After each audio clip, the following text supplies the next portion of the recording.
Bonjour Margarita Cadenas. Bonjour. Vous êtes réalisatrice vénézuélienne, auteure du documentaire Femmes du chaos vénézuélien qui témoigne du quotidien de 5 femmes dans votre pays.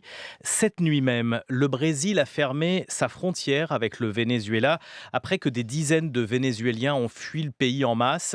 Votre documentaire s'appelle Chaos. Pourquoi utiliser ce mot pour parler du Venezuela? C'est chaotique aujourd'hui dans votre pays? Oui, oui, évidemment, et même mon documentaire qui est en salle en ce moment, hem, je l'ai tourné en 2016. Donc la situation chaotique au Venezuela, c'est pas aujourd'hui, ça dure, déjà depuis quelques années et là, ça devient de pire en pire et même, la crise, au Venezuela, qui est une crise sociale très importante, en plus, de la crise politique, bon, comme par exemple, les attentats, Pseudo, supposé, supposés entre guillemets, attentats, attentat. voilà. Et au Venezuela, il y a une crise économique terrible. Par exemple, on dit déjà que l'inflation, elle va Un atteindre million. 1 million. On voit dans votre documentaire ces femmes qui sont des héroïnes du quotidien. Elles ont faim, leur famille a faim. C'est une crise humanitaire. Bien sûr, et le pire de tout, c'est que les gouvernements, ils sont dans le déni complet. Ça n'existe pas. Il n'y a pas pour eux, il n'y a pas tous ces problèmes qui touchent, tous les Vénézuéliens et c'est pas par hasard qu'on parle de 4 millions de Vénézuéliens qui ont quitté le pays. Mais C'est uniquement en 2017, on parle d'1,5 million de Vénézuéliens qui ont quitté le pays et c'est pour ça qu'en Colombie, il y a déjà 1 million, il y a des camps de réfugiés des Vénézuéliens et ça crée tout un mmh, problème mais géopolitique. mais pourtant la semaine dernière, Maduro a admis, je cite: «L'échec du modèle productif de son gouvernement». Il dit: «On va changer les choses, il faut changer les choses». Vous ne croyez pas à ce discours? Mais écoutez, c'est quand même incroyable. Chavez, il est arrivé au pouvoir et c'est tout un système qui s'est mis, depuis l'année 99. Il a gagné en 98, il a pris le pouvoir en 99 et tant qu'il y a eu une montée du prix du baril de pétrole à 120 $ le baril, bien évidemment, tous ces problèmes étaient cachés par l'argent mais il y a eu une grande dégradation de tout l'appareil productif vénézuélien. Il y a eu une dégradation, sociale.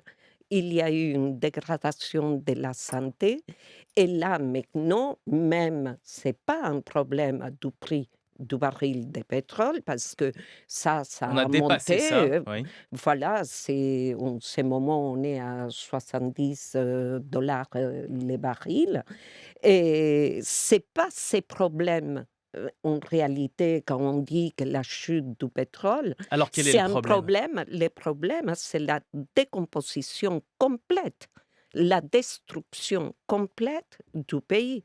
C'est un pays en destruction, c'est un pays dans lequel Autodestruction. et je pense, c'est très compliqué. Il faudrait qu'on passe, des jours et des jours à analyser la situation vénézuélienne, mais je pense que c'est quelque chose qui a commencé en 2002, quand déjà, il y a eu les expropriations et il y a eu petit à petit, toute la destruction de l'appareil productif vénézuélien. Il y a un coup d'État manqué contre Ouais, Chavez. il y a eu les coups d'État, mais c'est de là. Je pense que ça commence à ce moment-là, parce que il faut penser qu'en réalité, au Venezuela, ça fait 15 ans qu'il y a des manifestations. Ce qui fausse tout ça, c'est la question d'être un pays riche. Mais maintenant, on n'est plus un pays riche, on est un pauvres pays Margarita riches. Cadenas, on le voit dans votre documentaire, cette femme qui s'appelle Olga, son fils est assassiné par une milice, par L'AOLP, des sortes l'AOL d'escadrons de la mort, un garçon de 16 ans qui est tué soi-disant par erreur. Il y a des exactions du pouvoir, il y a des personnes en fuite, il y a des magistrats, des hommes et femmes politiques qui sont en fuite.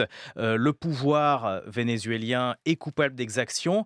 Est-ce que l'opposition elle-même est complètement blanche, si je puis dire? Est-ce que c'est une opposition sans peur et sans reproche? Écoutez, non, je peux pas on peut pas dire ça.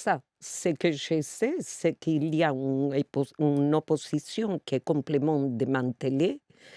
Ça rentre, dans le processus de destruction. Vous voyez tout au Venezuela, la séparation pouvoir n'existe pas.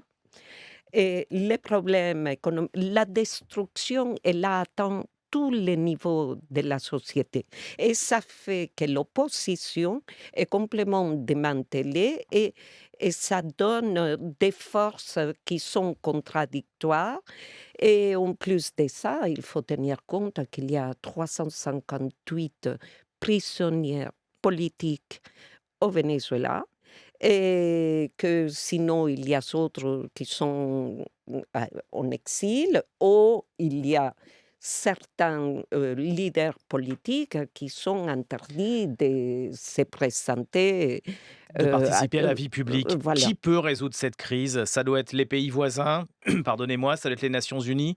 Ça doit Écoutez surtout pas que être les États-Unis? non, je pense pas, ça nous aide pas à chaque Alors fois qui? à chaque Qui pour fois. résoudre cette crise? Écoutez, je pense sincèrement que c'est la communauté internationale dans son ensemble qui peut aider le Venezuela parce que